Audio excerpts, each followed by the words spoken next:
Hello বন্ধুরা, welcome back to my channel. তো তোমরা সবাই কেমন আছো? আশা করতেছি ভালোই আছো। আমরাও আছি কোনো রকম মোটামুটি ভালোই। তো তোমরা সবার সাথে শেয়ার করছিলাম আমার ভাই পুলিশের জব পাইছে। তো তার 2 তারিখ জয়েনিং আছে, তার লেগে সে সব প্যাকেটিং করে লাইছে, যাওয়ানের লেগে রেডি হয়ে গেছে। আর যাওয়ানের আগের দিন তো একটু দেখতেই বোঝে সব কিছু ঠিকঠাকভাবে নেওয়া হয়েছে কিনা। তো তার লেগে সব কিছু বাই করে সেটা ঠিকঠাকভাবে দেখা হয়েছিল যে সব ভালোই লইছে।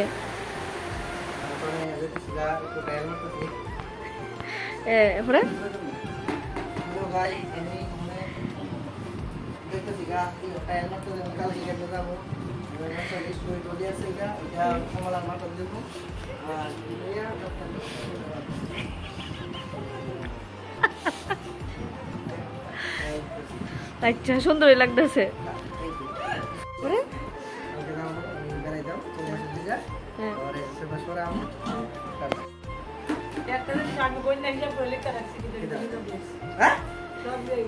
সব লেখা রাখছি, সবটা লইয়ে বিয়াইতে যা যা দিয়া দিছি। আর এইখানে সে সবটি কাগজ বাই করছে যে আগে কতটি ইন্টারভিউ দিছে, দেখো কতটি ইন্টারভিউ দিছে, মানে কিতাব বইতাম অনেক পরিশ্রম করছে। আর আমি অনেক আগে ভিডিওটা বানাইছি, কিন্তু আসলে ভিডিওটা আমি এডিট করতে পারছি না, মানে হে বাড়িতে নাই, খুবই একটা কষ্ট লাগে আমার। কিতাব বইতাম দেখলেই কষ্ট লাগে, তাহলে আমি ভিডিওটা এডিট করি না। তখন ভাবতেছি না ভিডিওটা আমি একটু এডিট করি। আর বাড়িতে থাকলে হে এত ফাইজলামি করে, আর এত মানে কিতাব বইতামই কোথায় আর অক্ষণ নাই, বাড়িটা পুরো খালি হয়ে গেছে। তো তোমরা সবাই আশীর্বাদ করে যাতে আমার ভাই ভালো করে সেটা ট্রেনিং করে আইতে পারে। আর এটি হচ্ছে কি আমরা গাছের আম, তো হে তো বাড়ি থাকতো না, তার লেগে কয়েকটা কাঁচা আম পাইরা সেটা হেরে দিয়ে দিছি। আর পরের দিন যেদিন হে যাবো এদিন উঠতে সেরে সকালবেলা উঠতে সেরে মা রুটি বানাই দিছে, কোন সময় যাইবো খাইবো তার লেগে। আর সকালবেলা আমি রেডি হয়েছি, মনটা আসলে খুব খারাপ লাগতেছিল যাই বাবা। আর বাড়ির সবাই হেরে আটকায় দেওয়ানোর লেগে সেটা আমি গেছি, আমি পিসি গেছি, বৌদি গেছি স্টেশনে। আর তারা সবাই রাস্তা পর্যন্ত নিয়ে এসে আটকায় দিছে। মানে ভিডিওটা এডিট করতে করতে আমার অনেক কষ্ট লাগতেছিল। আসলে অনেকে ভাববো এটা আমি নাটক করি, কিন্তু আসলে এমন কিছুই না।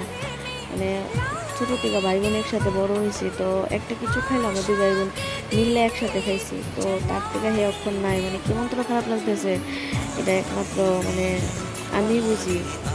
মানে যতই কাজটা ঝগড়া হোক না বলিগা, একটা ভাই বোনের সম্পর্ক মানে এত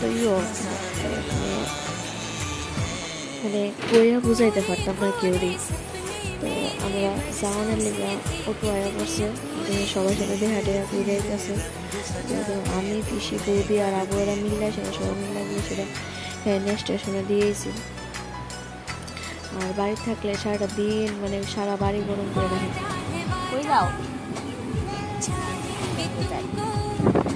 আসলে হেরি সাকসেসের পেছনে অনেক কষ্ট আছে, অনেক কষ্ট করে সে এতটুকু চাইছে।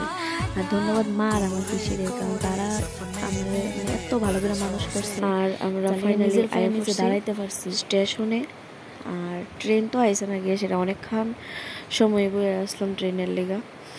তো তারপরে অনেক পরে ট্রেন আইসে, তারপর দাঁড়ায় এসে আমরা একটু ভিডিও করে নিলাম, একটু ফটো তুলে নিলাম। আর সবাই যে হাসি মুখটা দেখতেছো, এই হাসি মুখের পিছনে যে কত দুঃখ আসলো এটা আমি জানি, আর অন্য কেউ জানে না আমি ছাড়া। ফাইনালি ট্রেন আয়া পড়ছে, আর ওখানে উঠে যাবো গা ট্রেনে। আর যেহেতু তার অনেকটি ব্যাগ আসলো, তার লেগে তারা রিজার্ভেশন কেটে লাইছে। যদিও আমরা এখান থেকে আগরতলাটা বেশি দূরে না, তারপরও তো জেনারেল কামরার মধ্যে অনেক ভিড় হয়, তার লেগে রিজার্ভেশন করছে। আর আমরা এমন জায়গার মধ্যে দাঁড়াইছি, আর S1টা গেছে সামনে। তারপর হে আগে বলতেছিল যে আমার একটা ভিডিও বেরাবে, ভিডিও দিয়ে নিলাম।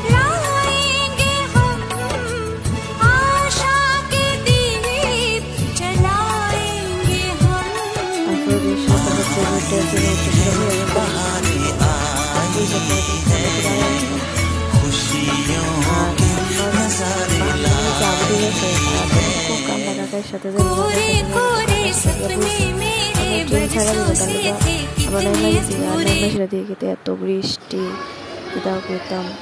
তারপরও দাঁড়ায় রয়েছি, তারপর ট্রেন গেছে প্রায় পড়ছে। তো তোমার ভিডিওটা কেমন লাগছে অবশ্যই কমেন্টে জানিয়ে, ভালো লাগলে অবশ্যই লাইক শেয়ার সাবস্ক্রাইব করে দিও, আর একটু আশীর্বাদ করো যাতে আমরা ভালো থাকি আর আমার ভাই অনেক অনেক ভালো থাকে, যাতে ভালো করে সেটা ট্রেনিং করে আইতে পারে। তো বাই বাই।